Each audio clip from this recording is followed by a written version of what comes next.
si è voltato improvvisamente alla gente che era lì e ha detto: la gente che cosa dice che io sia? Chi dice che io sia? E voi chi dite che io sia?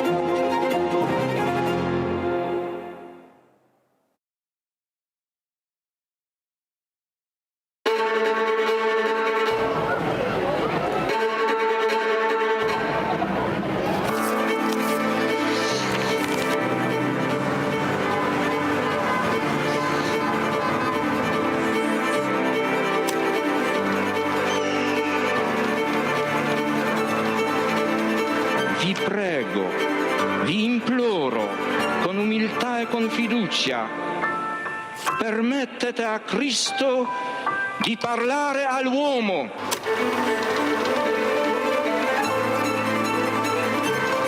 Don Gius aveva capito il problema che avevo. Se la tua vocazione è vero, il tuo lavoro verrà fuori anche dai sassi.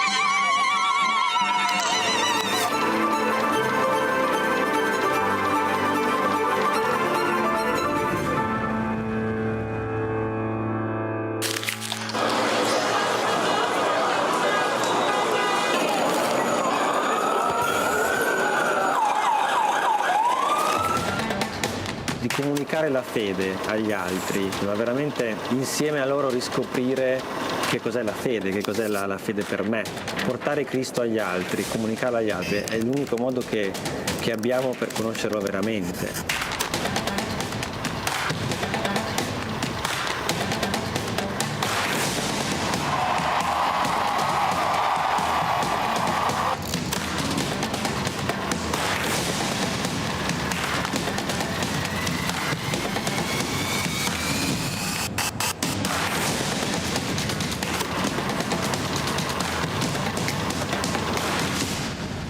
L'iter communionis aiuta a comunicare all'esterno la ricchezza di vita, di giudizi, di tentativi, di opere che nascono dalle persone e dalle comunità.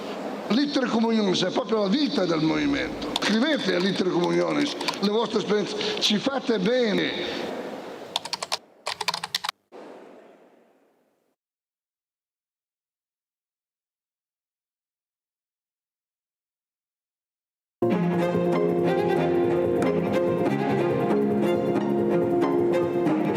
Si è voltato improvvisamente alla gente che era lì e ha detto: la gente che cosa dice che io sia? Chi dice che io sia? E voi chi dite che io sia?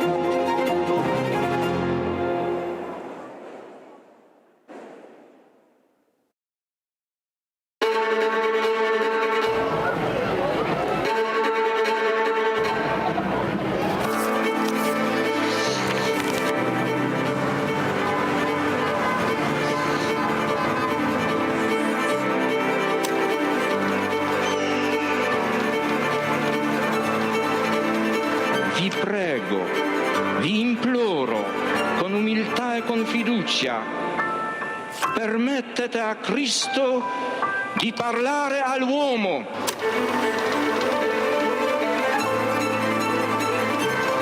Don Gius aveva capito il problema che avevo. Se la tua vocazione è vero, il tuo lavoro verrà fuori anche dai sassi.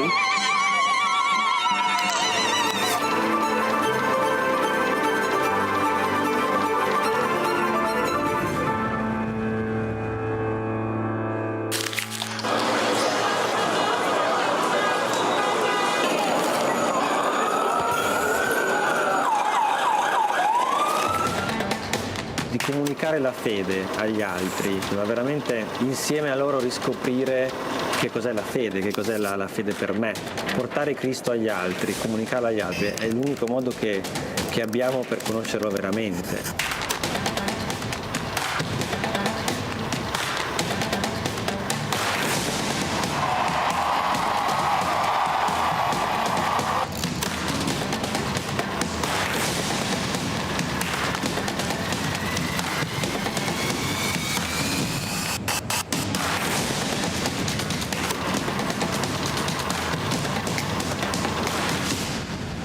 L'iter communionis aiuta a comunicare all'esterno la ricchezza di vita, di giudizi, di tentativi, di opere che nascono dalle persone e dalle comunità.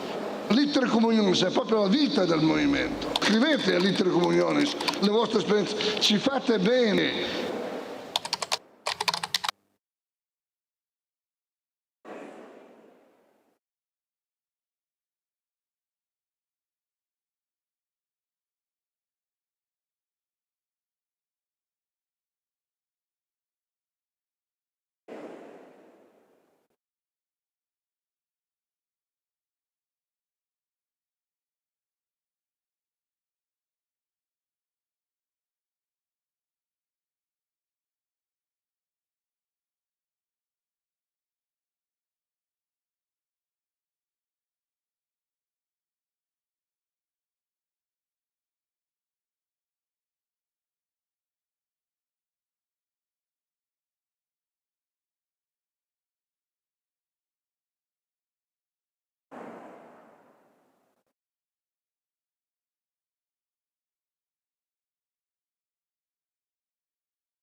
civiltà dell'amore.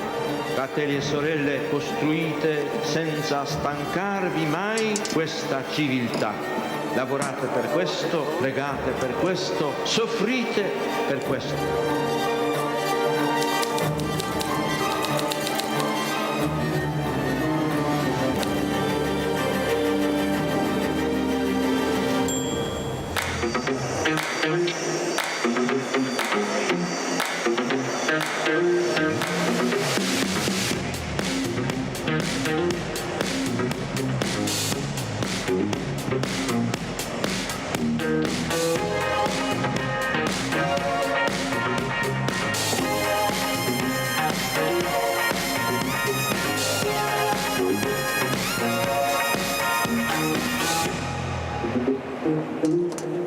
E qui oggi, in questa udienza, ci sono due persone. Here we have with us today two people, two fathers. They are sitting in the first row. An Israeli and an Arab. Both of them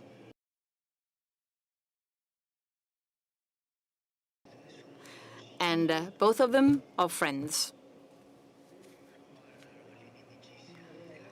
They don't look at the war, but they look at the friendship of two men who love each other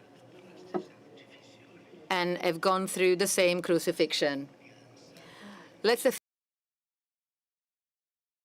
so beautiful of these people who have suffered for the death of their daughters during the War of the Holy Land. Dear brothers, thank you for your testimony.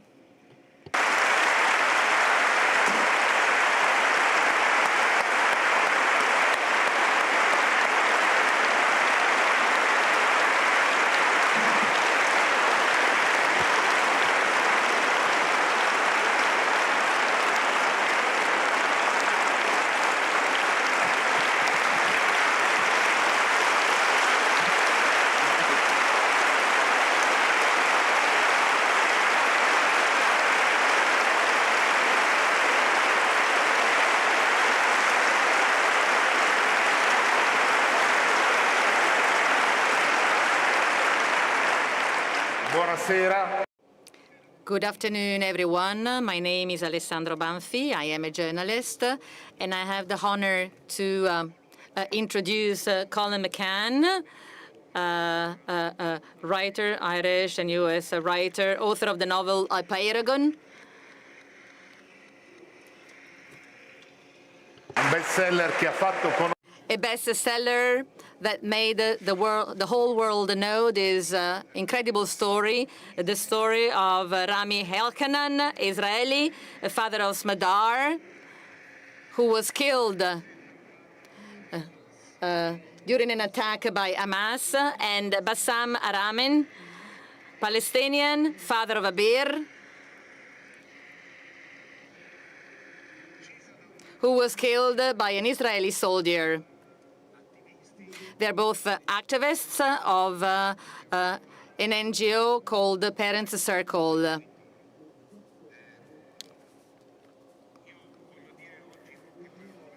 Let me say a few words because we cannot say too many words here. The war is always closing us in our own pain. And this is the image of these two daughters who were the victims of the two sides. Smadar would be 42 today. Abir would be 32 today. So let's start from the text of the book that made this story known worldwide. Thank you very much to Giampiero Bartolini that I call to do the first reading, the first excerpt of this book. introducing us to this true story, because sometimes books tell about stories that are not true, whereas actually this book is a true story, and here we have the protagonists with us. The great books make us live other people's lives. Giampiero, to you. Non ti aspetta. Time does not wait for you. You want it to wait, to freeze, to paralyze itself, to go backwards. But it just doesn't. You need to wake up, to stand up, and face yourself. She's gone. Her chair at the table is empty. Her room is empty. Her coat is on the doorknob. You have to make a decision. What are you going to do now with this new unbearable burden on your shoulders? What are you going to do with this incredible anger that eats you alive? What are you going to do with this new you, this father without a daughter, this man who you never thought could have existed? The first choice is obvious: revenge. When someone kills your daughter, you want to get even. You want to go out and kill an Arab, any Arab, all Arabs. And then you want to try to kill his family and anyone else around him. It's expected. It's demanded. Every Arab you see, you want him dead. Of course, you don't always do this in a real sense, but you do this by asking other people to kill this Arab for you, your politicians, your so-called leaders. You ask them to slam a missile into his house, to poison him, to take his land, to steal his water, to arrest his son, to beat him up at the checkpoints. If you kill one of mine, I will kill 10 of yours. And the dead one, naturally, as an uncle or a brother or a cousin or a wife, wants to kill you back. And then you want to kill them back again, another 10 times over. Revenge. It's the simplest way. And then you get monuments to that revenge with Mao's tents, songs, placards on the walls, another riot, another checkpoint, another piece of land stolen. A stone leads to a bullet, and another suicide bomber leads to another airstrike. And it goes on and on. And on. Look, I have a bad temper. I know it. I have an ability to blow up. Long ago, I killed the people in the war, distantly, like in a video game. I held a gun. I drove tanks. I fought in 3 wars. I survived. And the truth is, the awful truth, the Arabs were just a thing to me, remote and abstract and meaningless. I didn't see them as anything real or tangible. They weren't even visible. I didn't think about them. They were not really part of my life, good or bad. The Palestinians in Jerusalem, well, they mowed the lawns, they collected the garbage, they built the houses, cleared the plates from the table. Like every Israeli, I knew they were there, and I pretended I knew them, even pretended I liked some of them, the safe ones. We talked about them like that, the safe ones and the dangerous ones. And I never would have admitted it, not even to myself, but they might as well have been lawn mowers, dishwashing machines, taxis, trucks. They were there to fix our fridges on a Saturday. That was the old joke. Every town needed at least one good Arab. How else could you get the fridge fixed on Saturday? And if they were ever anything other than objects, they were objects to be feared. Because if you didn't fear them, they would become real people. And we didn't want them to be real people. We couldn't handle that. A real Palestinian was a man.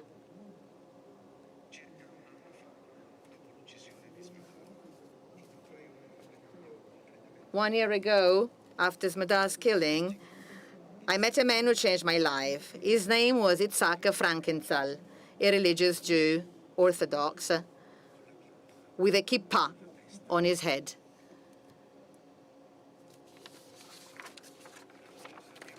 Rami, we chose this excerpt because, in short, it tells about the story. Why, for you, the Palestinians have become human beings? How was it possible that Palestinians became human beings?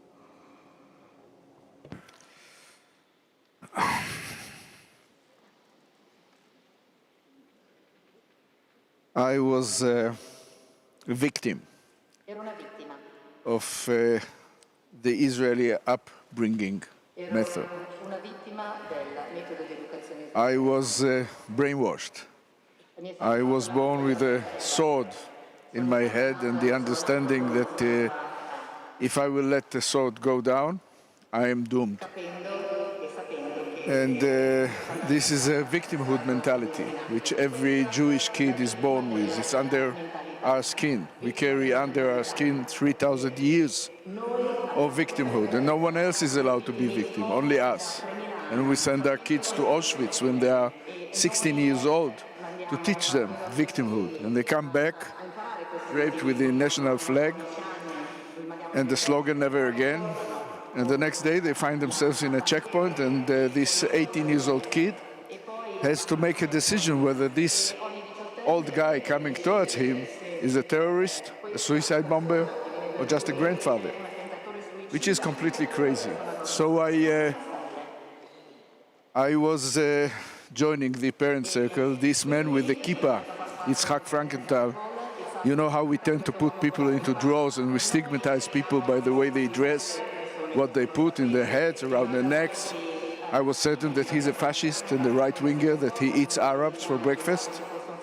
And I prepared myself to fight him. And he invited me over to watch a meeting of this group of crazy people, the parent circle.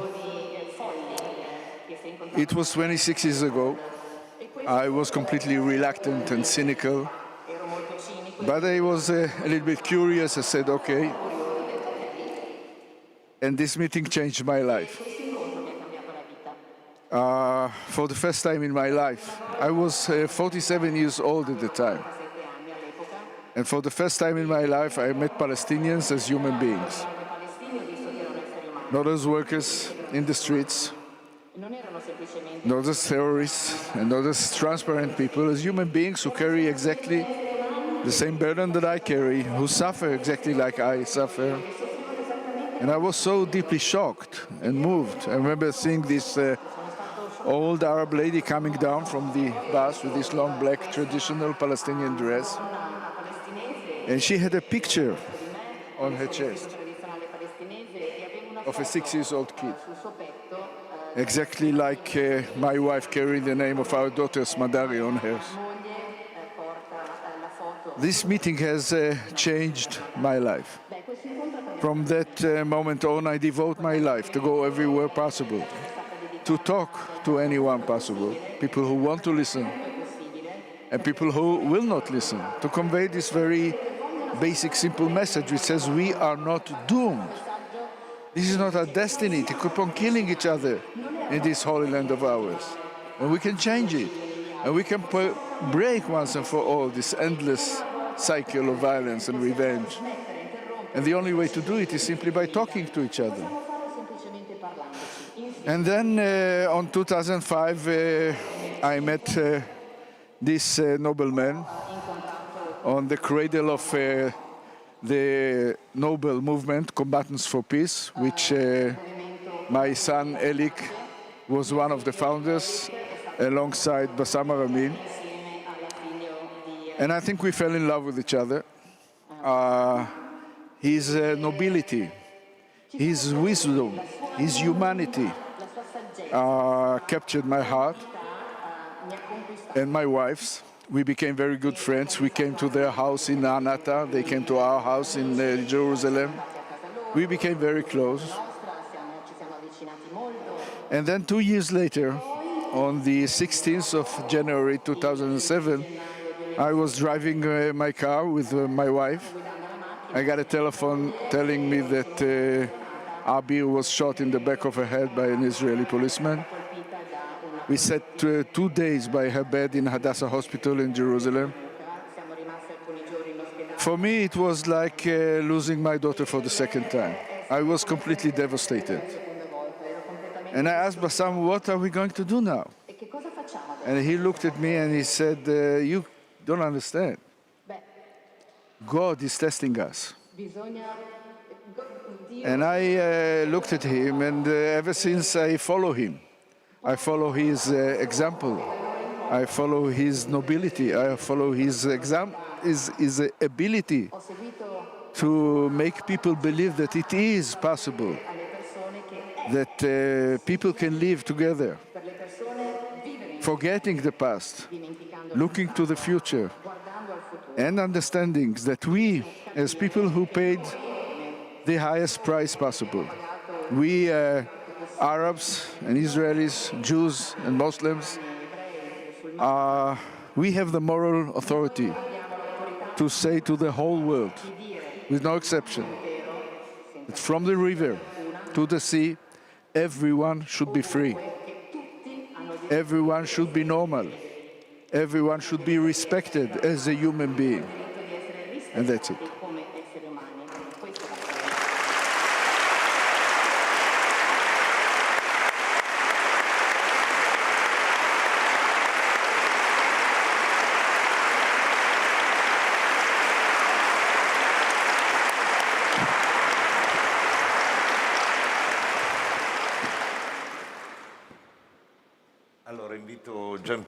I now invite Giampiero to read the second excerpt, introducing us Bassam Aramin. Rami has already talked a lot about their friendship. And here we can see a point of contact in their tale, in their story. It is a tragedy that we need to continually prove that we are human beings, not only to the Israelis, but also for other Arabs, our brothers and sisters, to the Americans, to the Chinese, the Europeans. Why is that? Do I not look human? Do I not bleed human?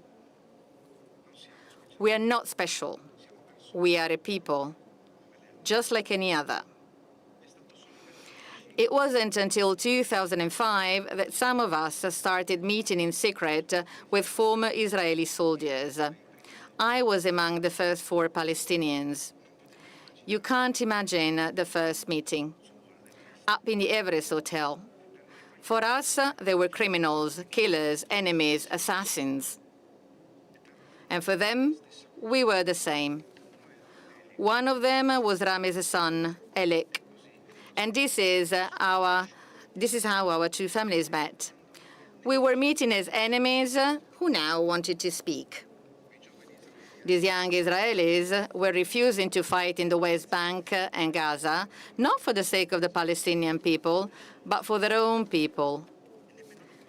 We were not acting to save Israeli lives either, but to prevent Palestinians from suffering. We were being selfish, both sides. And that is natural. Why wouldn't you be? At first, I didn't care about them. Okay, they were different. But so what? It was only later that we both came to feel a responsibility for each other's people. It took more than 1 year. And we started Combatants for Peace. There, in the Everest Hotel, up to the road, near the settlement, by the wall, 2 minutes away.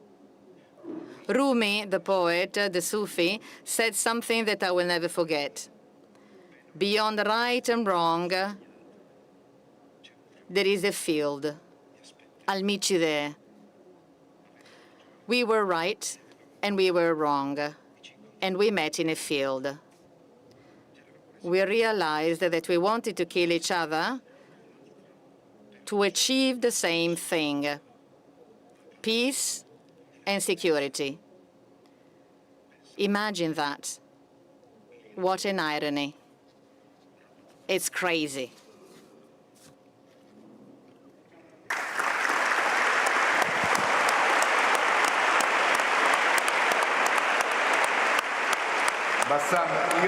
Bassam, I have to tell you and Colum that I chose this excerpt because it reminded me of Shakespeare, The Merchant of Venice, when Charlotte said, "It's not me bleeding, even though if I'm Jew. Am I not a human being just like you?" It was an echo to that. I don't know whether it was in your intentions, Colin, but in the end, the human experience is always the same. At the end of the truth of every human being, there is always the same thing. And here you have your own story, your journey. For the people who will read the book, is something that has to be discovered. It's a journey that for you was very long, because in this journey, you want to know that enemy ghost, which is the Israeli. You want to understand the Holocaust. You learned Hebrew. And then, in the end, there is an extraordinary meeting with Rami. And then you can continue the story. In fact, in the beginning, I thought that, yes, we are not special people. We are normal people. Then I discovered that we are very special people because it's not easy to discover us. And the evidence, my brother Rami discovered that we are human beings. In other words, it's sometimes very easy to hide the other side and to see the other side something very different. Yes, I start to know the other side when I watch a movie about the Holocaust. It was in jail. I want to enjoy seeing this movie as kind of revenge, to see someone torture those Jewish, kill them, arrest them. Then I found myself crying, get sympathy with those innocent people. It was too much for me. I don't expect to see such atrocities. It's a long story, but this movie pushed me, after more than 25 years, to make my master's degree about the Holocaust in order to understand the ongoing fear in the Jewish mentality. Because I learned in jail, if you know your enemy, you can defeat him or you can kill him. If you only hate him, you will kill yourself. So when you discover that your enemy is exactly like you, it's the first step to try to understand who's your enemy. And you always look for new effective ways to fight your enemy.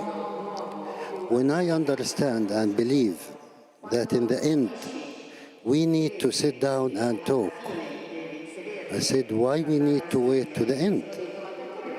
Let us sit down now and talk now before we continue to kill each other.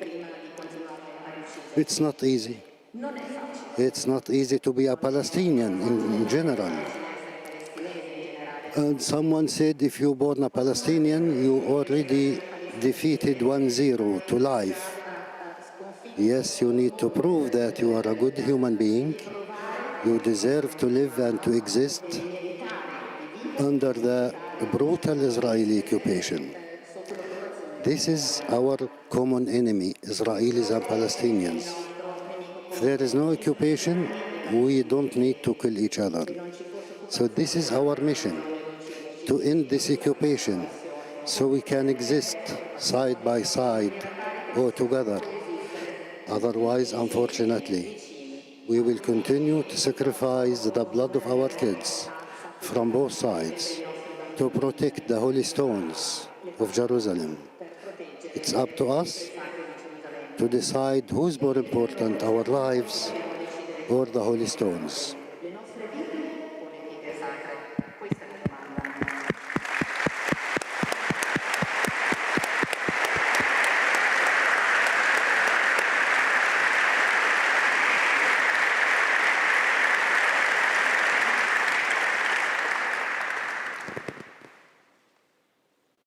Credo che Giampiero sta salendo. I believe that Giampiero is coming back on stage again because in order to introduce Colum McCann, I chose an expert concerning another writer that is quoted in the book.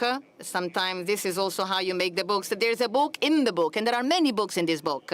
There are many stories. There are many excerpts in this small story of a personal friendship between two people that become so universal. I leave it to you. In October of 1972, Wael Zweiter, a poet and translator, was shot dead by agents of the Israeli Mossad. He was heading home to his apartment in Piazza Nibaliano in northern Rome, carrying with him an Arabic language copy of 1001 Nights. Zweiter had adored the book since childhood and had, since arriving in Rome from Nablus in 1962, began to translate it from his native tongue into Italian. He wanted more than anything to capture the original poetry.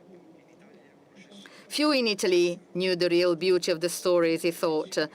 Their translations had all come through either English or French, but never directly from Arabic. The current translations were a bourgeois delusion. They washed out the color and the wit and the charm of the texts and put manners and meanings on the myths. The true texture and nuance of the language and humor were getting lost. And this amounted, he said, to a form of infantilization of the Arab mind, which made it easier to dehumanize and occupy his people. Zweiter was 38 years old, from a wealthy family, but had for years scraped by as a poet, a journalist, a singer, an actor, and a painter. He could quote at length from the works of Voltaire, Montesquieu, and Rousseau, and showed an avid interest in the work of Calvino and Borges. He was a regular at the Arab bar on Via del Vantaggio, where he often read poetry aloud. He liked to organize literary salons around the city. He was often seen strolling the streets, humming the partisan ballad Bella Ciao. In the early 70s, he joined Fatah and set up a small library, the shelves of which were full of revolutionary literature. On the night of the murder, Zweiter took 2 buses across Rome from the house of his girlfriend, an Australian artist, Jeanette Van Braun, and made his way towards his own apartment. When he passed the vestibule into his staircase, a figure stepped out of the dark, brandishing a .22 pistol with a silencer. Zweiter put his hands in the air and was shot 13 times. 12 of the bullets hit him in the head and chest. The 13th entered the book, still in his pocket, ripped through the stories, and stopped when it hit the spine.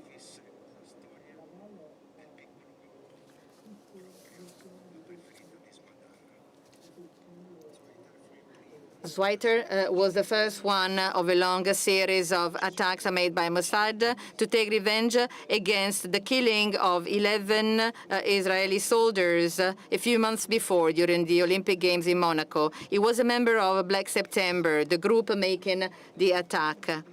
But according to the testimony of Zweiter's friends during a press conference in Beirut, he was a pacifist. He was not able to kill.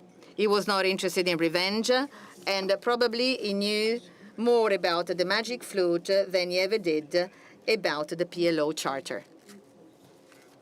Thank you.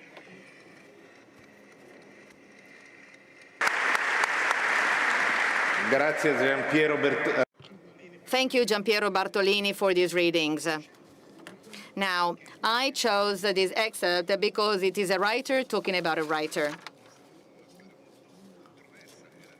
Although Zweiter's story is quite controversial, and it's true, there is still no Italian translation, a poetic Italian translation of 1001 Nights. We're still waiting for that. What was the origin of this book, Colin? The origin of this book was the courage of these two men. And the day I met them, I'm not ashamed to say that I burst into tears upon hearing their story of how they lost their daughters and how they looked at a broken world and tried to repair the broken world by telling stories. And I went back, and I live in New York. I'm from Ireland originally, and I tried to put together this story. And I realized about 2 years into writing the story that Rami and Bassam were telling the story of their daughters in order to keep them alive. I had that shiver of recognition. And then I thought, oh, okay, it's 1,001 nights. I will try to tell the story in 1,001 parts. And I look out at you this evening. There's 3,000, let's say there's 3,003 people here tonight. And there are so many stories for us to listen to. And I'm incredibly impressed that you've come to listen to the testimony of these two great, courageous men, and that you can bring their story out into the world, because I truly believe that stories and storytelling are the things that can repair the world as we see it right now. What they talk about is finding each other's deep humanity. That may seem simple to some people. That may seem romantic. It may seem sentimental. To me, it's profound. To me, it goes to the heart of the scriptures. Love your neighbor. Maybe even love your enemy.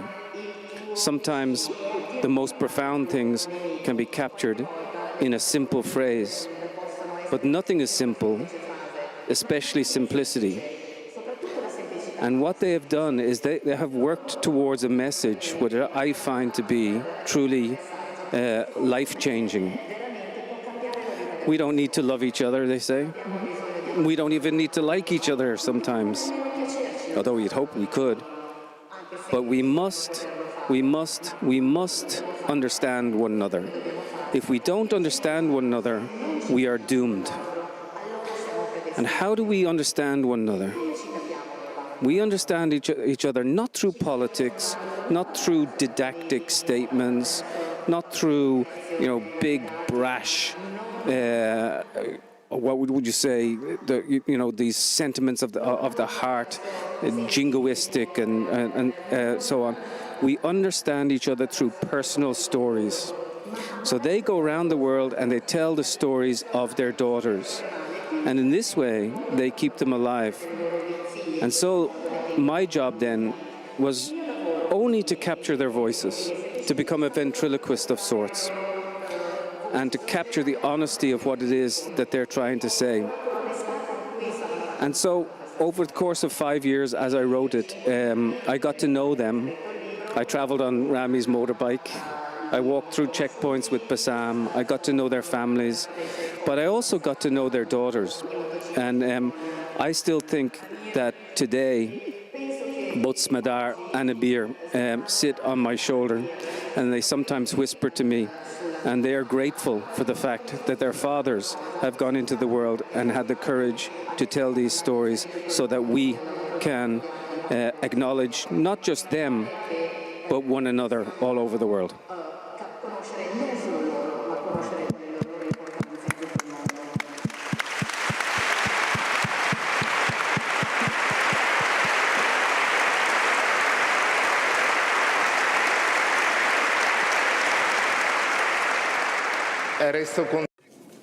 So, Colum, I stay with you to ask you a second question. So, what strikes me in your attitude towards pain, suffering, and death, and in particular the incredible pain and suffering of these two fathers, is the piety, the Latin pietas, so this compassion towards what is human. And so my question is, does this come from your Irish Catholic tradition and background? I think the best answer that I can give to any question nowadays is, I don't know. I'd say that because we live in times that are diseased with certainty. Everybody is so certain about, their answers to the questions. And if I'm being really honest, I can say, I don't know where this actually came from. But I do think it came from a culture of faith. I do think it came from a culture of storytelling. I do think that it came from a respect for stories and for literature in general. But I don't localize it. I don't say it belongs to Ireland. I don't say it belongs to Palestine. I don't say it belongs to Israel. I don't say it belongs to Italy. I think it belongs to the territory of the human heart. And there is a beautiful Arabic phrase from the 6th century, from a series of poems called the Mu'allaqat, which was also known as the hanging poems. They were poems that were put in the marketplace early in the mornings in Damascus, in Baghdad, and so on. And on one of these poems, something extraordinary that really resounds with Rami and Bassam's story was said. It said, "Is there any hope that this desolation can bring us solace?" Now, it's hard to think, can desolation bring us solace? Initially, no. When something happens, when you lose your daughter, you cannot search for any solace. But you give it time, and you give it space, and you give it distance. And these men are looking for some sort of solace, and you look for it in the territory of the human heart. And it's actually there. And so, in many ways, I think it aligns itself with the ideas of faith and deep sort of spiritual ideas about who we happen to be. And it's sad to think that we would have to look for that. But, I think of finding solace in poetry and so on. And I just want to interrupt things and not to interrupt too much your rhythm of things. But I think that this man has a poem by Darwish that actually speaks to these sort of ideas. Can I ask him to just do your little bit of a Darwish poem? Yes, you can. Yes, you must. Wait till you hear this. Vai, Bassam, con la poesia. As you prepare your breakfast, think of others. Don't forget to feed the doves. As you conduct your wars, think of others, of those who seek peace. As you go to pay your water bill, think of others. Don't forget those who only have the clouds to drink from.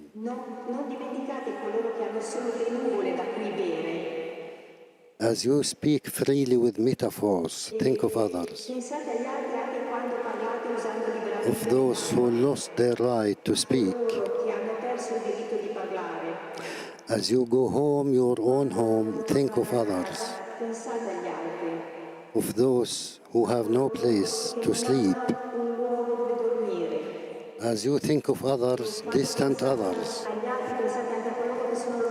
think of yourself and wish you are a candle in the darkness.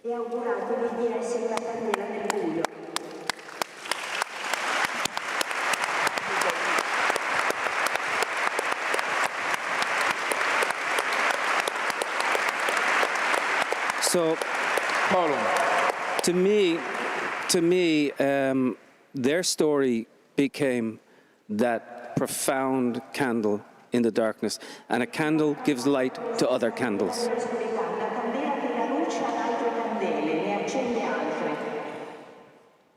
La loro storia è stata una... So, their story was a candle, a light in the darkness. Rami, I come back to you. You said in an interview that we made for Trace, you said that the great pain for the death of your daughter made you a brother with Bassam. Do you really think that this brotherhood And this is a question that maybe we all hold in our hearts, us that we are looking from a distance, Palestine, Israel, and the Holy Land. Can you think that this brotherhood can be extended? This is a really tough question. You don't have to be bereaved in order to be able to express love and understanding, and most of all, respect. You don't have to come to our place in order to be able to appreciate those things. In fact, most of the people in our place seek revenge. Most of the people in our place are doomed. They sink down. There are three groups of people like us. The first ones are angry. They want to get back. They want to get even. And they are the ones who put the cycle of violence, which never stops. The others just give up and die slowly, vague.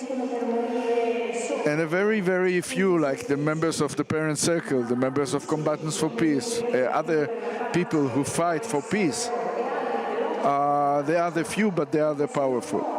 They can carry the message to show the people an example that it can be done, it can happen. It's not utopian. It's something which is real. You can come and touch me and Bassam and see that we are real. We are not an invention of Colum. So I think it's essential to understand the humanity of it.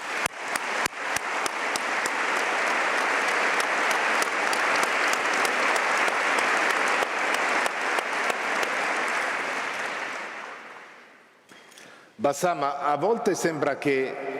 Bassam, sometimes, so when you take the two sides, so Hamas and the Netanyahu government, well, it seems that these two sides are marked by the same attitude, the destruction, so the annihilation of the other.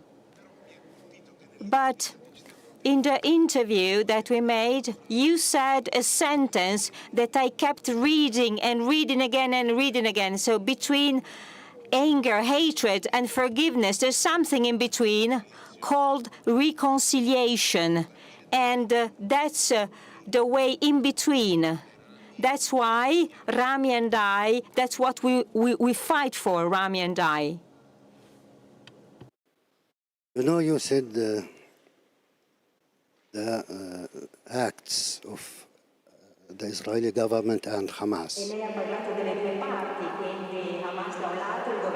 But there is something called the Palestinian people.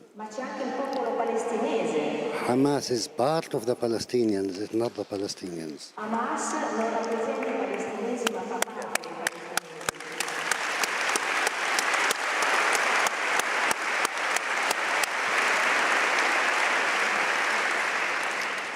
The occupation, the Israeli occupation, create Hamas and create Fatah and create the Palestinian resistance.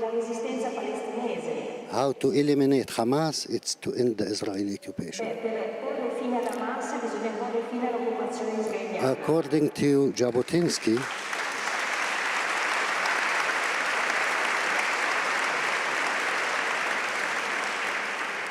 Jabotinsky says, oppression creates resistance.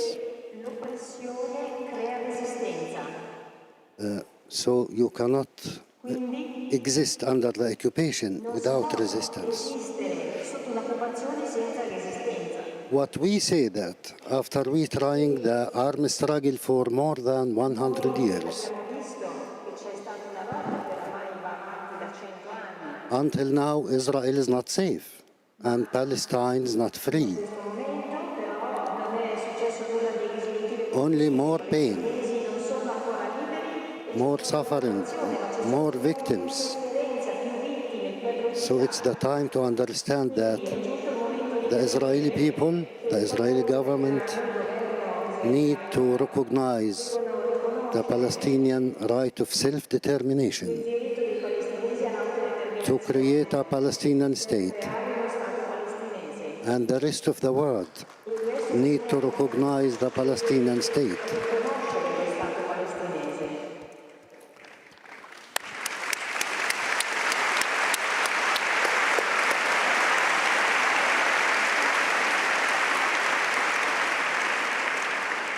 Colum, tornando... Colum, going back to your special interest for this story, I was struck by something you told me. You remember when you were younger to have lived in Ireland the presence of Palestinian flags and Israeli flags.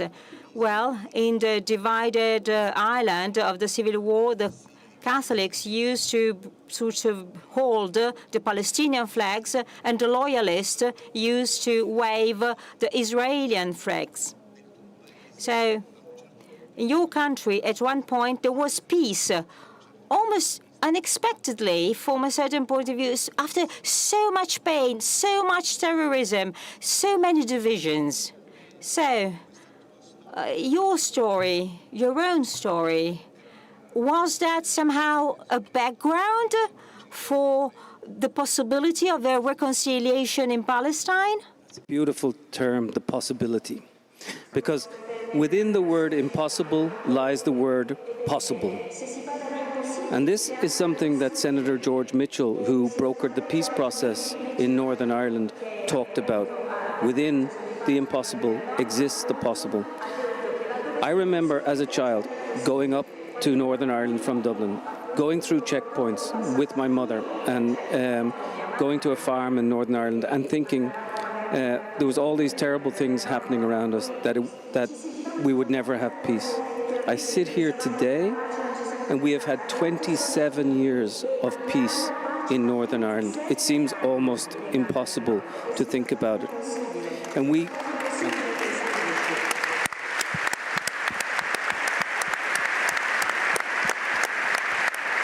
So, in looking at this thing around the world, both Rami and Bassam say, who could have believed that 20 years after the Holocaust, there would be an Israeli embassy in Berlin, and that there would be a German embassy in Tel Aviv? 4 years, but then officially, So just after, who could believe that? After the Holocaust, that there would be an embassy in each of the different countries. The fact of the matter is that these wars end, and they must end. The question is, how do they end? Who wants them to end? And how quickly can we make them end? I think there's a groundswell of people who, if we are loud enough, we can make a change, because change is actually truly possible when people are allowed to speak out. Some people might think that these two men are improbable. I bet there's lots of improbable people out there in the audience tonight. I think there's a huge, courageous current that is available to us all, and it takes a certain amount of faith. And there are many faith-based people here tonight, but it takes a certain amount of faith to stand up and say that I have the courage of my convictions to believe that the possible actually occurs.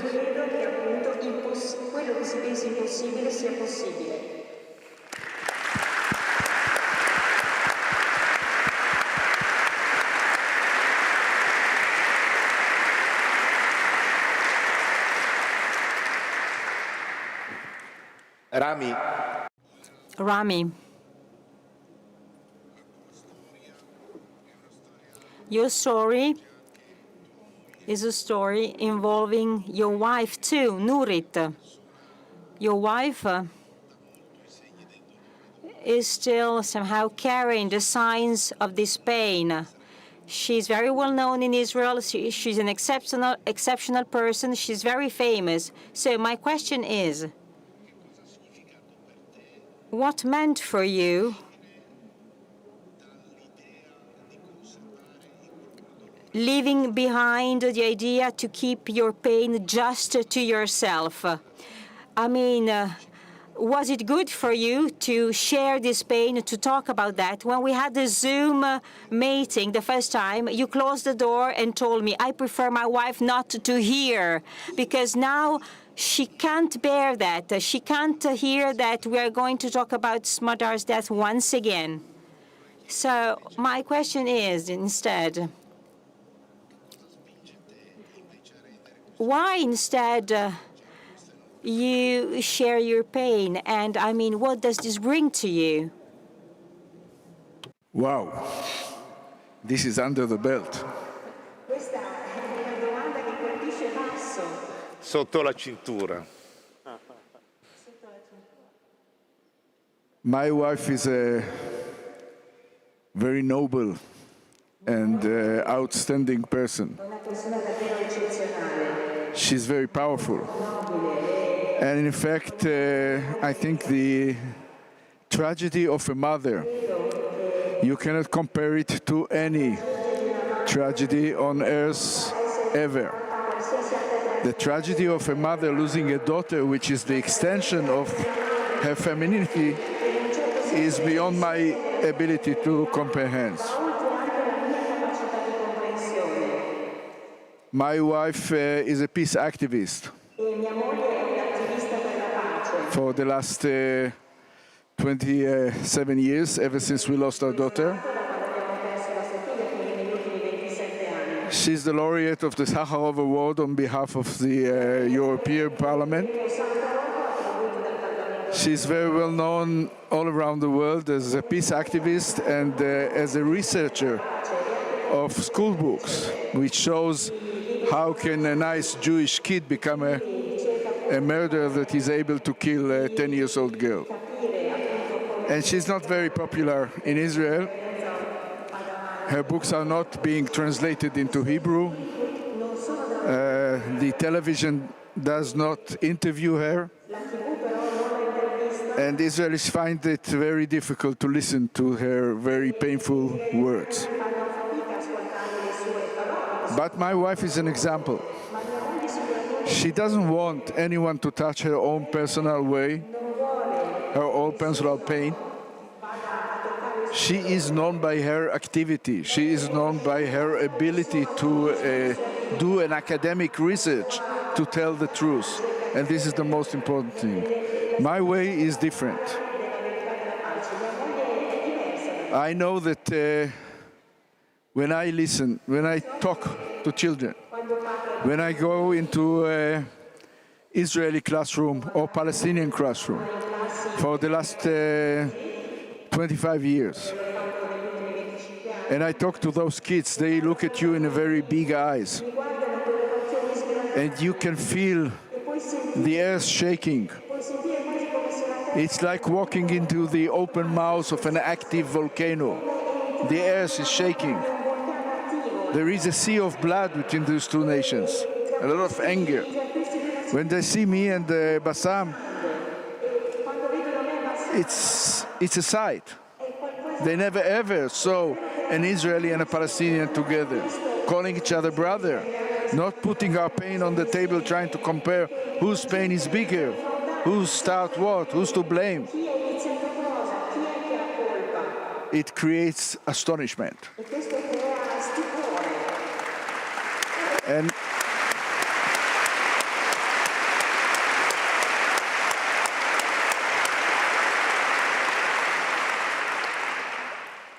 when I start to speak and I say a few words in Arabic, when Bassam talks to them in Hebrew, which is better than mine, you hear the eyes crack. You see the crack in the wall. And through this crack, a little light comes in. A little light can drive away a lot of darkness. And this is the essence of our activity, the activity of the parent circle. And as far as I'm concerned, even if in the end of the class, there will be only one kid, Israeli or Palestinian, nodding his head with acceptance to this message, it's a miracle. We save one drop of blood. In Judaism, one drop of blood is the whole world. And I think we make a difference.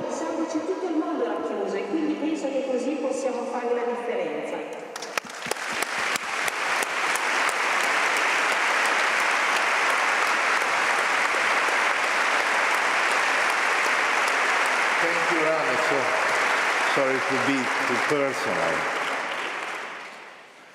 Thank you for the question about my wife. She's the real hero. My wife, Bassam's wife, all the wives. So, volevo farlo alla fine, scusate, stavo parlando inglese. I wanted to ask you this at the end, to join me in this souvenir. Please, can you show the pictures of the two little girls again, of the two daughters? And when we were preparing this meeting with you, the victims are two young girls, two daughters, two women, and there are two key people in this story that is extremely well written and told in Apeirogon book. So Nurit, Rami's wife, and Salma, Bassam's wife. For me, for us, these two women are an example. And almost always, daughters, women pay the highest price of war, a war that women would not fight. So please join me in a round of applause to remember them, and also all of the daughters, all of the women, victims of wars all over the world.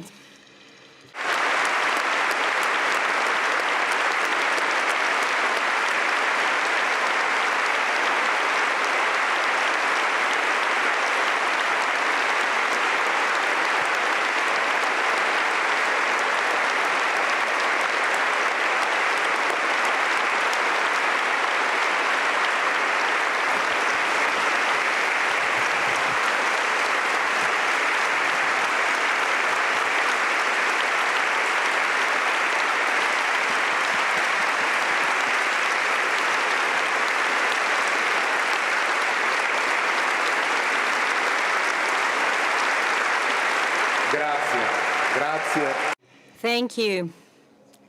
Thank you for this solidarity that we all deeply feel. Bassam, in the book, in Colum's book, at one point there is a sort of a point that is very, very sort of full of anxiety. Colum describes this ambulance that stands still. There's a girl on it, Abir. She was shot by a bullet, shot by an Israeli soldier. She could be treated and healed, but it is blocked. It is blocked in the occupied territories. It was so full of anxiety. It was terrible. I thought about a film that made me think about a film that is available on some platform called The Present. It is a documentary, and I think it got an award either in Venice or Cannes, and it tells something very simple, not a war episode, not a violent episode, but simply it tells an episode of life. So a husband wants to donate a gift to the wife and describes very well how people live there, something that we often ignore. So reading those pages, people can realize the difficulty of living in Jericho in the West Bank. And after the Gaza tragedy, maybe something that we forgot, but it's always there. You said that you are against the occupation of the territories by the Israeli army, but can you explain and tell us what is the situation there, please? Yeah, if you talk about the West Bank, for the Palestinians, it's the same government since 75 years. Every new government continue the same occupation, confiscated lands, more prisoners, more settlers, more settlements. It's a real disaster now in the West Bank, but no one talk about it. Since the 7th of October, more than 600 people have been killed. More than 10,000 prisoners or kidnaps or hostages, including kids. and women's. If you follow how they treat the prisoners, it's unbelievable. We never faced something like this in the history, in front of the cameras. It's not a secret thing. But always I said, every day become, it will be less day in the age of the occupation. We are very determined to end this occupation, because I remember an officer in the CIA more than 20 years.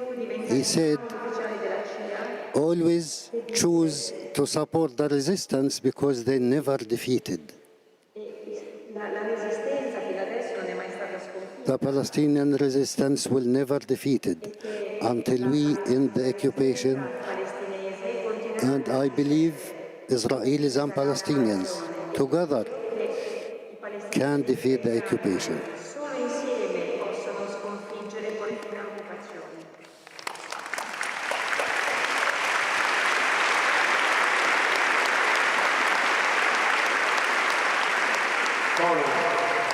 Can I just say, I wished I could take every person in this audience by the hand tonight and walk them through the little town of Beit Sahur, up a little cobblestone street, and we'd stop at a cafe called the Cafe Singer, and we would go inside, and you would see young people there in beautiful clothing, looking at their computers, dreaming of all sorts of things.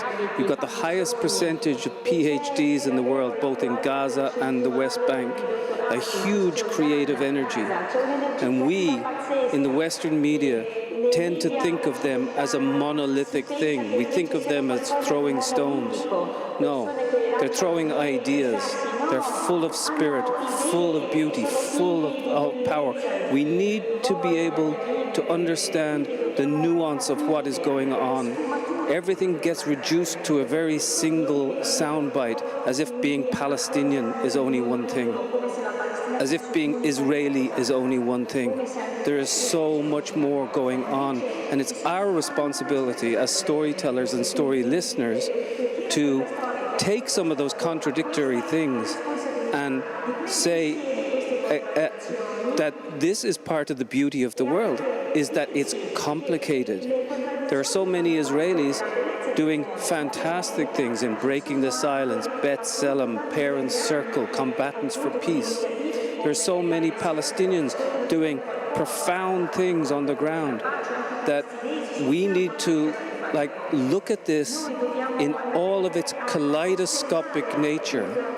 And if we do so, we can embrace some of the contradictions, and it's in the contradictions that the light comes through. Rami talks about the light coming through, and it penetrates the darkness. That's part of it, and that's part of the reality that we're denying about Palestine and even Israel now these days.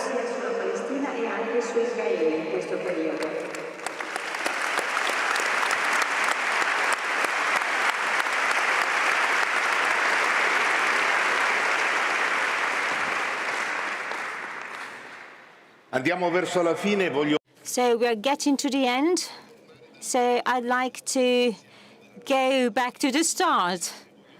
So I ask Rami first and Bassam after him. The impression that, the impression you had when meeting Pope Francis. You have the microphone, yeah. The microphone. Well, I'm afraid to reveal a secret here that I'm not a religious man. And I'm not the greatest believer on earth. And I didn't know what to expect meeting this big man. And I can confess that I was really, really, really emotional. I was touched to my bones. I met a great man.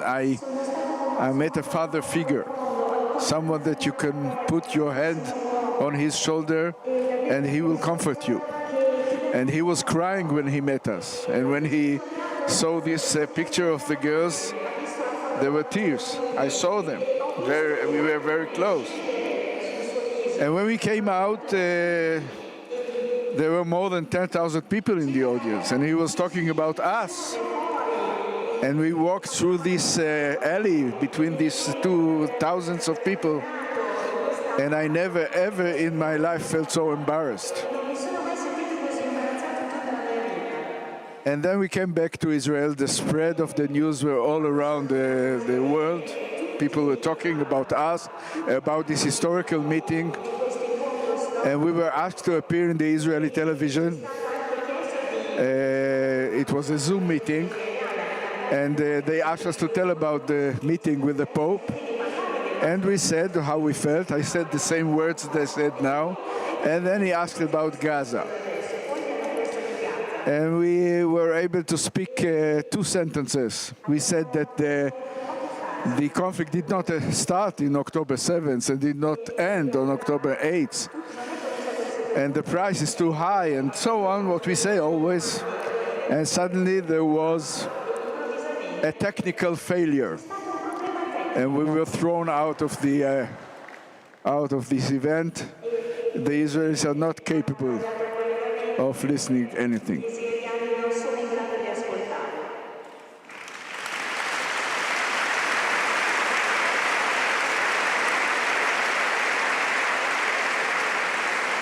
Bassam, is your Bassam, your turn. It was a very positive meeting, as the politician says. He speaks like a politician. I just want to say two words. I wish he is the President of United States of America. That's it.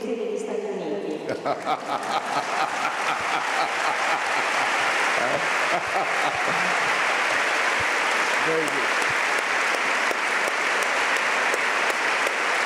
No, non Argentina, Stati Uniti. So I don't know, Colum, if you want to add something about Pope or. Yeah, I mean, I want to add something about the Pope and how he recognizes the depth of what some people perceive as the ordinary world, how he recognizes the deeply human engagement that we need from our people of faith, and how he inspires us in incredible ways to do small things, small acts of kindness, small acts of acknowledgement. He understands the power of literature. He understands the power of storytelling, you know, whether it be through parable or whether it be through poetry or whether it be through direct engagement like Rami and Bassam do. I wish too that he were president of the United States and Ireland and many other places too. But in so many ways, I find that his attitude is something that we all must aspire to. And what he does, for me anyway, is he does it with the humility that we absolutely must desire, because he cares about what's going on around us. I think of these two men in this way too. I don't want to over-saint them, you know. I don't want to say but in many ways they lead the way for me. I knew the minute that I met Rami and Bassam that they would be recognized by history. Maybe not immediately. Maybe people will say bad things about them. Maybe people will say they're wrong. Maybe people will say they're sentimental. Maybe all sorts of things that may be also said about me. But I knew that they were on the right side of history. And when this story gets told, a generation from now, 2 generations from now, they will look back at people like Rami and Bassam and other people who are speaking out right now, who have the courage to speak out right now, and they will thank them for enabling the story to continue. Because if we remain silent, we're in big trouble. There is an Algerian poet, Tahir Dajout, who says, if you speak, you die. If you remain quiet, you die. So, speak and die.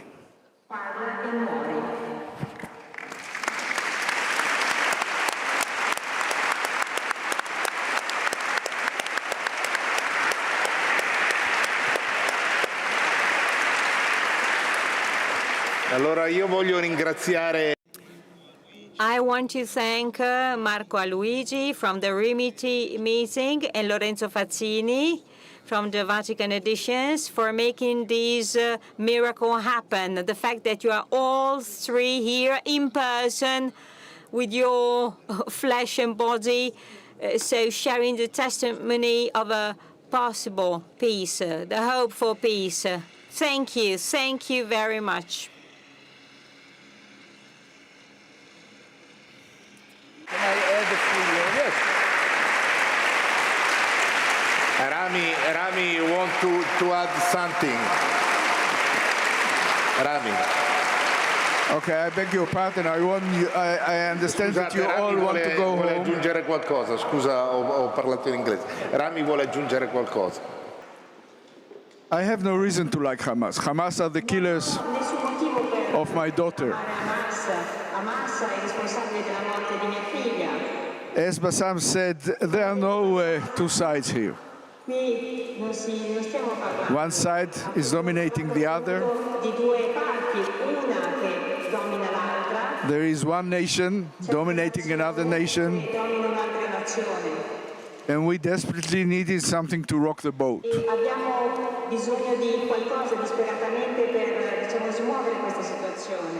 Personally, I will speak to the devil itself to save one drop of blood.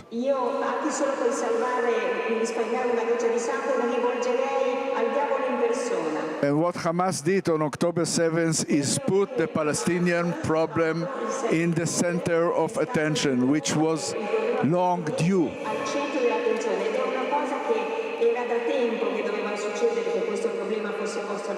And now everyone understands that this conflict cannot be managed.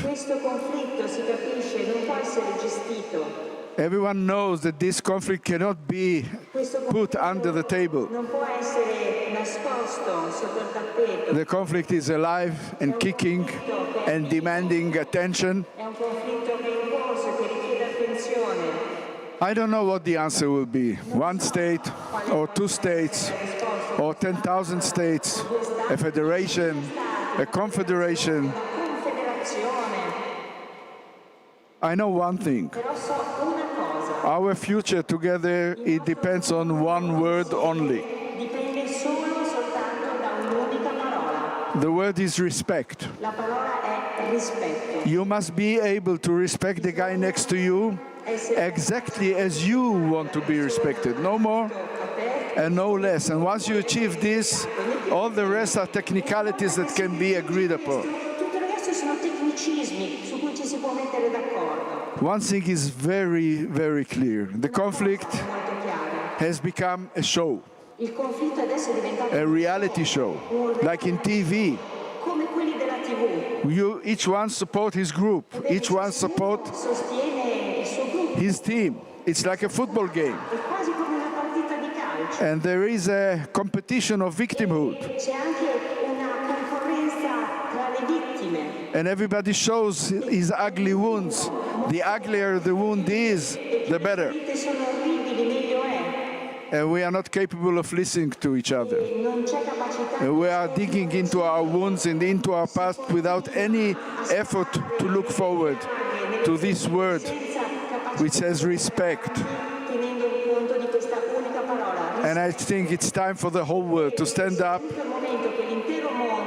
to recognize a free and independent Palestinian state, to stop the occupation and the domination of one people to another, and have a new page in our history.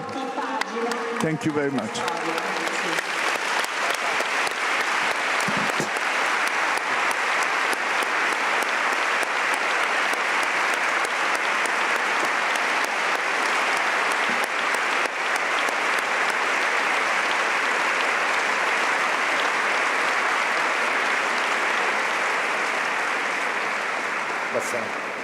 Yeah, in fact, I agree with him.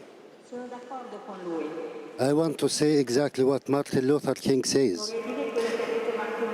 He says, in the end, we will remember not the words of our enemies, but the silence of our friends. Never keep silence. always be pro-peace and justice and humanity to everyone. Thank you very much.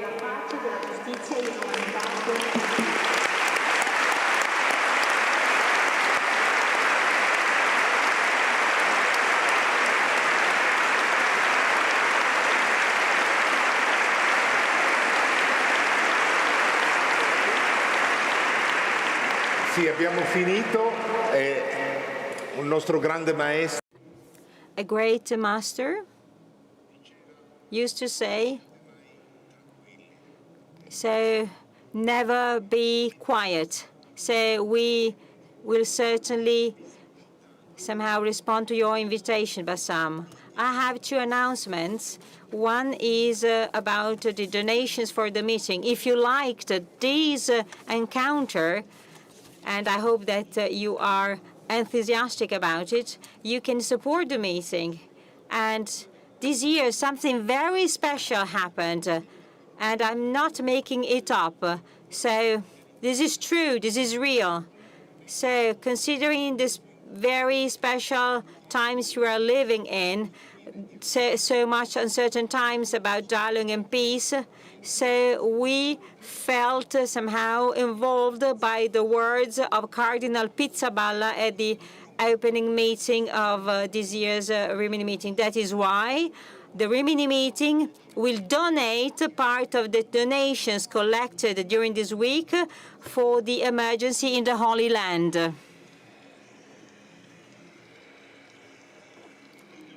So donate also keeping this in mind, so for this goal. So at the end of this conference, it will be possible to buy a copy of the novel by Colum. And next to this hall, Colum McCann is available to sign the copies that you will buy or maybe you already have. And another thing, thanks to an initiative by Feltrinelli publisher here in Rimini for the very first time in Italy. It's a total preview. We have the latest new book by Colum McCann. Wonderful. The title is A Mother. Una madre in Italian. So just grab your copy of that as well. And thank you very much for being part of this historical moment and a very good continuation. Thank you.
civiltà dell'amore, fratelli e sorelle, costruite senza stancarvi mai questa civiltà.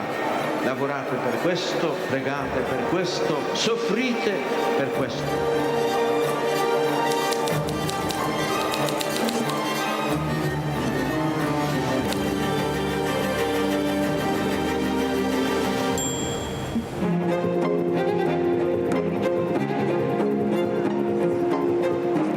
Si è voltato improvvisamente la gente che era lì e ha detto: la gente che cosa dice che io sia? Chi dice che io sia? E voi chi dite che io sia?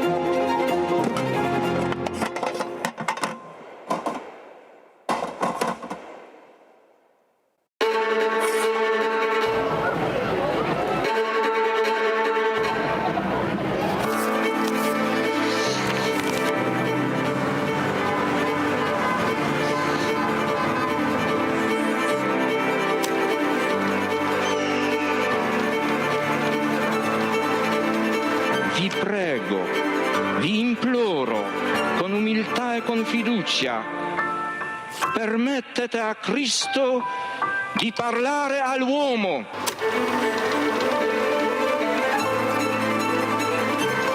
Don Gius aveva capito il problema che avevo. Se la tua vocazione è vero, il tuo lavoro verrà fuori anche dai sassi.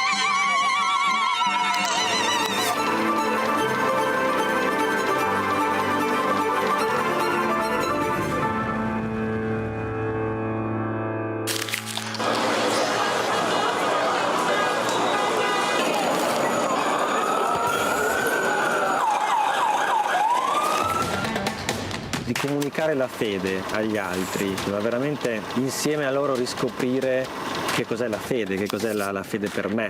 Portare Cristo agli altri, comunicarlo agli altri è l'unico modo che abbiamo per conoscerlo veramente.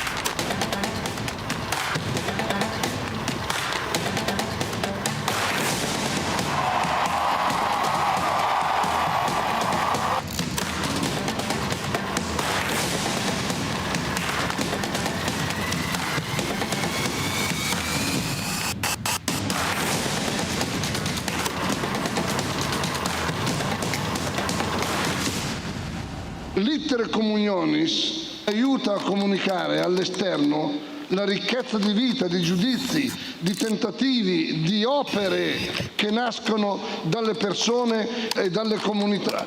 L'iter communionis è proprio la vita del movimento. Scrivete all'iter communionis le vostre esperienze, ci fate bene.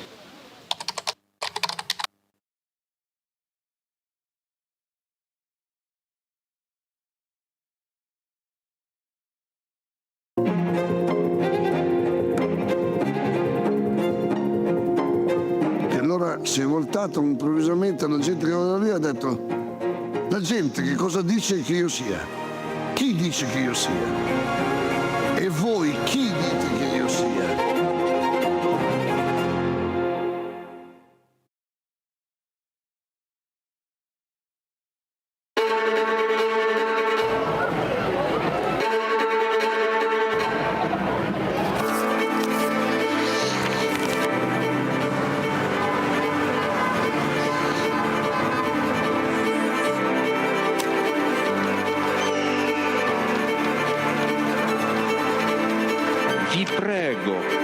Vi imploro, con umiltà e con fiducia, permettete a Cristo di parlare all'uomo.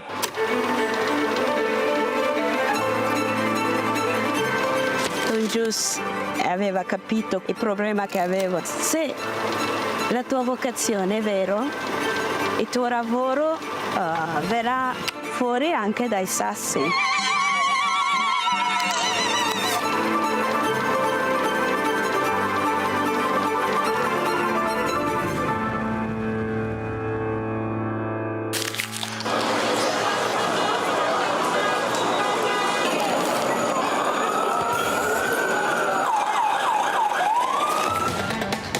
Di comunicare la fede agli altri, ma veramente insieme a loro riscoprire che cos'è la fede, che cos'è la fede per me. Portare Cristo agli altri, comunicarlo agli altri è l'unico modo che abbiamo per conoscerlo veramente.